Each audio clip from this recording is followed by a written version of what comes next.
আসসালামু আলাইকুম সুপ্রিয় দর্শক মণ্ডলী। বিএনপি রাষ্ট্র ক্ষমতায় গেলে ১.৫ বছরে ১ কোটি লোককে কর্মসংস্থান দিবে।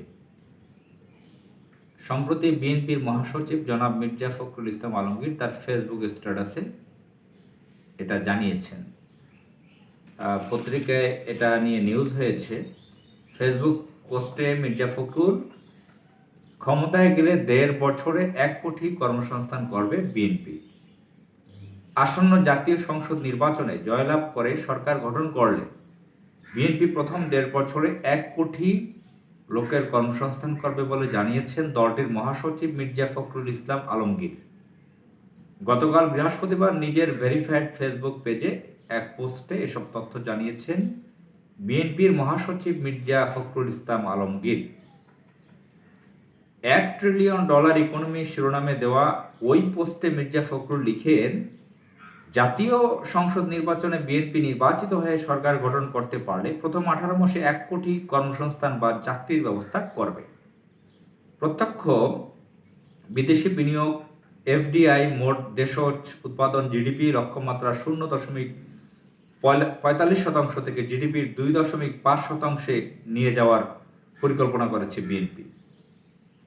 2034 সালে জিডিপির লক্ষ্যমাত্রা $1 ট্রিলিয়ন নির্ধারণ করেছে বিএনপি। জনগণের ঘাট থেকে বাড়তি করের লাগাম টেনে ধরা, মানুষের মন থেকে করের ভয় দূর করে কিভাবে কর আহরণ বৃদ্ধি করা যায় তা নিয়েও কাজ করতে চায় বিএনপি। তার এই ফেসবুক পোস্টের কারণে বিভিন্ন জায়গায় জোকস চলতেছে।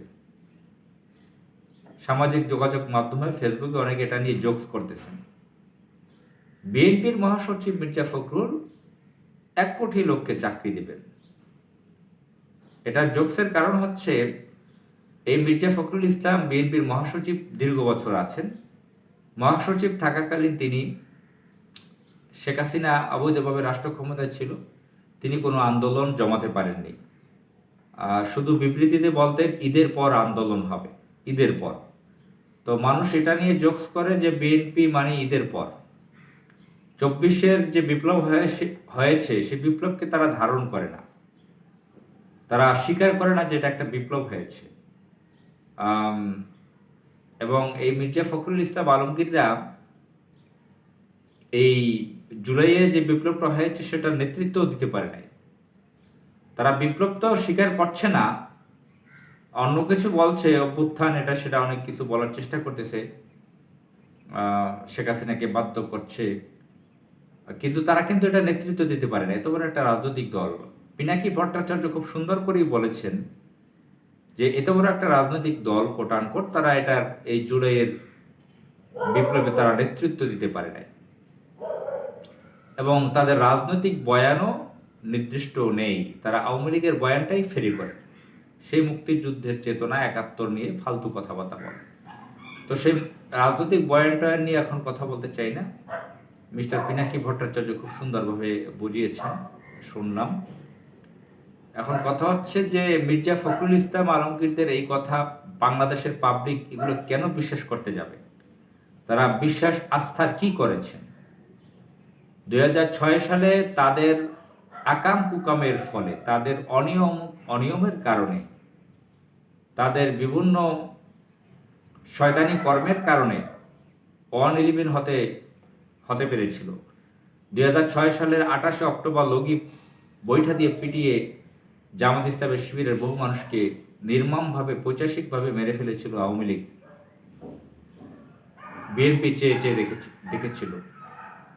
তখন সুপ্রিম কোর্টে অরাজকতা, মিডিয়াতে লম্ফজম্প ভারতীয় এজেন্টদের আমরা দেখেছি, লক্ষ্য করেছি। এই মুন্নি সাহারা কীভাবে লম্ফজম্প করেছিল, কীভাবে barrister Tania আমিররা, barrister Amirul Islam, doctor Kamal Hossain, রকুনুজ্জামানরা অরাজকতা তৈরি করেছিল আদালত প্রাঙ্গণে, কিভাবে একটা 111 তৈরি করেছিল ডেইলি স্টার, প্রথম আলোরা, বিশ্ব ব্যাংক, জাতিসংঘ, ইউরোপীয় ইউনিয়ন, আমেরিকার রাষ্ট্রদূত।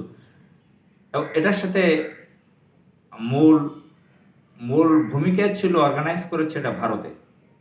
কিভাবে 111 ঘটতে পেরেছিল এবং 111টা ঘটার কারণ সুযোগটা তৈরি করে দিয়েছিল বিএনপি। তার সাথে জামাত সব ক্ষমতায় ছিল খুব ক্ষুদ্র আকারে। জামাত 17 জন এমপি ছিল, একজন টেকনোক্রাফট মন্ত্রী, আর একজন নির্বাচিত এমপি মন্ত্রী ছিলেন নিজামী সাহেব।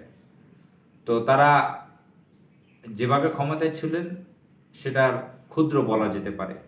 বিএনপি ছিল রাষ্ট্র ক্ষমতায়, তারা বিভিন্ন অনিয়ম করেছে KM হাসানের ব্যাপারে, ইয়াজউদ্দিনকে নিয়ে তারা সামাল দিতে পারে নাই।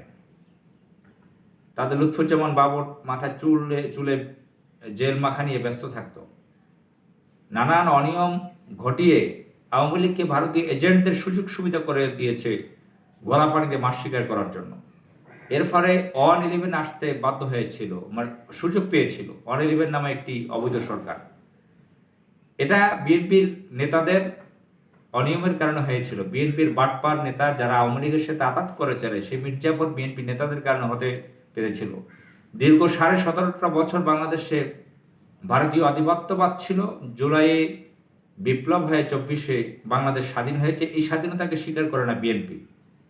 আর এই খালেদা জিয়াকে পর্যন্ত মুক্ত করতে পারে নাই, তার পক্ষে ভালো আন্দোলন জমাতে পারে নাই। সালাউদ্দিন কাদের চৌধুরীকে মেরে ফেললো, তারা টু শব্দটি পর্যন্ত করে নাই বিএনপি নেতারা। বিএনপি নেতারা কাশি আসলে, দাঁতে ব্যথা উঠলে সিঙ্গাপুর চলে যায় চিকিৎসায়, সিঙ্গাপুর, থাইল্যান্ড চলে যায়, লন্ডন চলে যায়।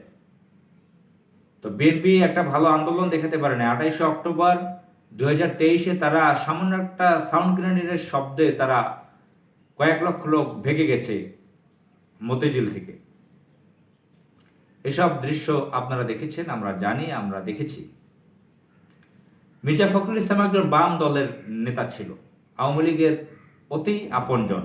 মির্জা ফখরুলকে এখন মির্জাফর বলে অনেকে। মির্জা আব্বাস, মির্জা ফখরুলকে এরা সেই নবাব সিরাজউদ্দৌলার সাথে যে বিশ্বাসঘাতকতা করেছিল মির্জাফর, সেই মির্জাফরের চোখে দেখে মির্জাফর, বাংলাদেশের মানুষ মির্জাফরকে যেভাবে ব্রিটিশের সময় সেনাপতি মির্জাফরকে যে চোখে দেখত, এই মির্জা ফখরুল ইসলাম মির্জা আব্বাসকে সেভাবে দেখে। তো মির্জা ফখরুল মহাসচিব, তিনি ন্যাপ করা, কমিউনিস্ট ছাত্র ইউনিয়ন করা একজন লোক, আওয়ামী লীগের অতি ঘনিষ্ঠ, আওয়ামী লীগকে পুনর্বাসিত করতে চায়, নানান সময় নানান কথা বলে। জুলাইয়ে যখন আন্দোলন চলে তখন সেই আন্দোলন তাদের না বলে দাবি করেছে বারবার। তো আওয়ামী লীগের হয়ে তারা কাজ করেছে, আওয়ামী লীগের এজেন্ট হয়ে, ভারতের এজেন্ট হয়ে কাজ করেছে, ভারতের কথায় তারাও উঠে বসে। আমির খসরু মাহমুদ চৌধুরী দেখেন যে ভারতের স্বরাষ্ট্রমন্ত্রীর কাছে কিভাবে যে নতজানু হয়ে কথা বলেছে, সেই দৃশ্য আপনারা দেখতে পারতেছেন, দৃশ্য রয়েছে। তো এই বিএনপির এই সমস্ত মির্জাফর ক্যারেক্টারের নেতাদের কথায় মানুষ কিভাবে আস্থা পাবে, বিশ্বাস পাবে? তারা 18 মাসে 1.5 বছরে 1 কোটি লোকের কর্মসংস্থান দেবে। হাস্যকর কথা না? এইসব কথা তো মানুষ মনে করবে যে সে ঈদের পরের কাহিনীর মতন। ঈদের পর আর শেষ হবে না, ঈদ আর শেষ হবে না, তাদের আন্দোলনও জমবে না, আর তাদের 18 মাসও শেষ হবে না, আর তারা কখনো যদি ক্ষমতায় যে থাকে 1.5 কোটি মানুষকে কর্মসংস্থান দিতে পারবে না। এটা পাবলিক বিশ্বাস করবে না দেশের মানুষ। এই মির্জা ফখরুলের ভূমিকা কি? বয়স 80-র কাছাকাছি, 80 ছুঁই প্রায়। তিনি প্রতিমন্ত্রী ছিলেন, এমপি ছিলেন কয়েকবার। বাংলাদেশের জন্য কি উল্লেখযোগ্য করেছেন, বা মহাসচিব হিসেবে এত বছর তিনি আন্দোলনে কি ভূমিকা রেখেছেন?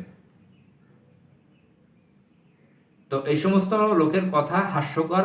তারা এই কথাগুলো হাসিনার সময় কেন বলে নেয়?